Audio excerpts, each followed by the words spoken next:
So this is another Pearl Properties site. I had to do that because I think it's Spanish and it has two L's, like L-L-A-M-E. Like they have both English and Spanish on that sort of notice there. This used to be the home of a florist and also Topper's Salon. You gotta avoid those.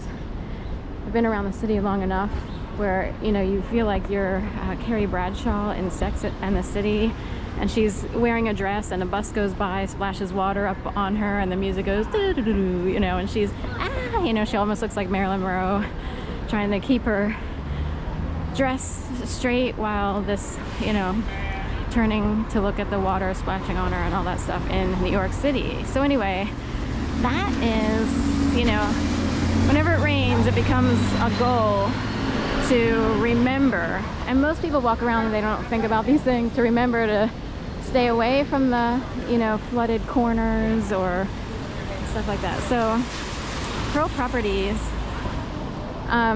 is building on this site where Topper's Salon used to be, and this really cute, boutique-y, quaint florist that used to have like the wooden steps outside of the front of their store, and they would have flowers and plants on those steps, and they had, you know, refrigerated flowers and everything inside, like formal floristy stuff, whatever.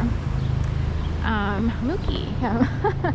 Anyway, that particular location kind of goes around the back of a house that's on the corner, so it appears to be on 19th Street. This is 19th Street, but it also has an entryway, if you will, you know, whenever it's built. I'm wondering if that's how they're going to handle it, on Sansom. So it kind of makes a little U shape or U-turn around. Oh, these guys are eating their pretzels here. I stayed here before I found my apartment. I had to hurry up and come back to Philadelphia. I was scared. I didn't know what to do because usually you plan in advance. I didn't really have that kind of time because we have a lot of ignoramuses, you know, related to me out there in the world who didn't seem to care what I would do or where I wound up. Technically, they're considered human traffickers at this point in time and almost terrorists. But anyway, is that funny? So I had to hurry up and stay. I almost stayed in the Best Western over on Vine Street, or over there. It's kind of close to Chinatown or the Catholic school. I would say never, ever, ever stay there. Oh my God, you know. Anyway, I got there was a leak in the bathroom and it was really depressing and dark and smelly, even though it looks really nice online and it's newer than. Anyway, I was like, save me, you know. I knew the motto was here. It used to be called Philly Pod. They have these pod motels in major cities, like New York has pods and stuff like that. And I already knew it was okay because I had to come back here to pick up my belongings from having to move to Florida. You know, then it became I had to move back and I couldn't bring my belongings again. We're going straight? Oh. So anyway, point being, there's this piece of property at the corner of Sansom and 19th. It's the northeast corner, technically. And there's this one lone house on the corner that's never occupied. It's always just sitting there. I don't know if it's in mitigation somewhere or if someone owns it and just leaves it like that. And Pearl Properties appears to be building around it. So they're taking the space just north of it and also just east of it on Sansom. So it's east on the Sansom side and north on the 19th Street side. So I guess it'll curve around, and it reminds me of a client I used to have whose dogs I took care of. She had 2 beagles, and she lived over on Panama and 24th Street, over by Fittler Square.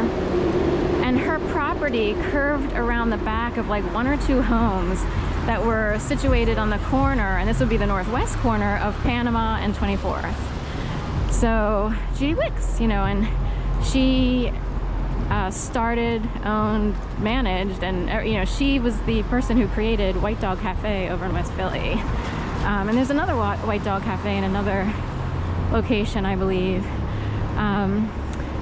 And she, you know, has pictures of even getting to shake hands with Hillary Clinton and the Clintons, and being someone who recognized, you know, local farming and sourcing from local farms to feed people at restaurants, as opposed to getting, you know, overly mass-produced food, you know, from way out there across the United States, or whoever is part of the mass production line, you know. So she was the local foodie, per se, providing responsible, you know, food that's considered more responsible in nature for communities and the health of workers, everything. So check the boxes on all the things, you know. They're almost non-GMO. Were they non-GMO or? Anyway, so they were probably more organic in nature also, these farms that, you know, fed or provided food for that restaurant. Anyway, she lived in this beautiful home that was rustic in nature. It felt like a log cabin on the inside. And in the city, you never know what to find on the inside, other than these are fabricated buildings like that. You know, pretty much they're all the same internally. You can't really do anything. But she owned her home outright, I guess.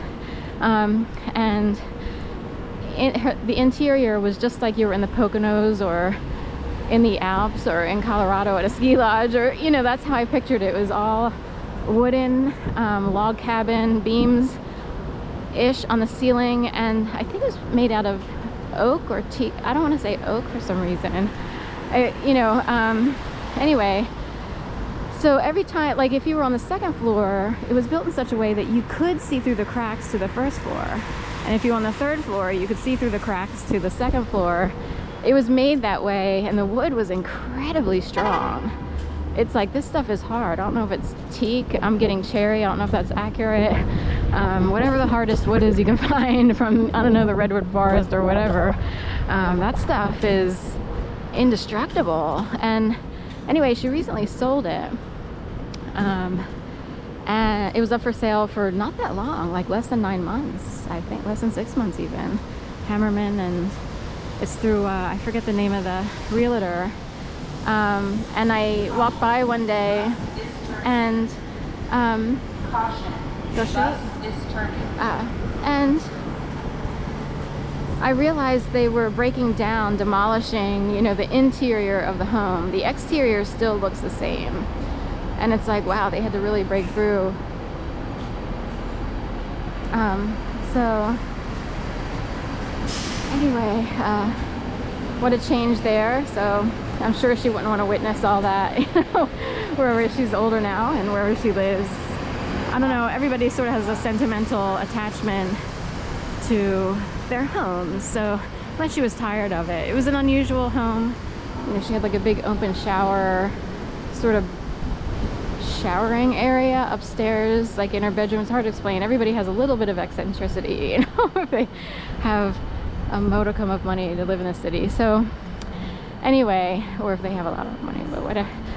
But her backyard curved around. It was like this large, you know, brick pathway, a little like haven fireplace area where people could sit at night, maybe, all under trellises and vines. She was very, you know, nature oriented. So that backyard slash whatever it was, terrace like patio, I don't know what, curved around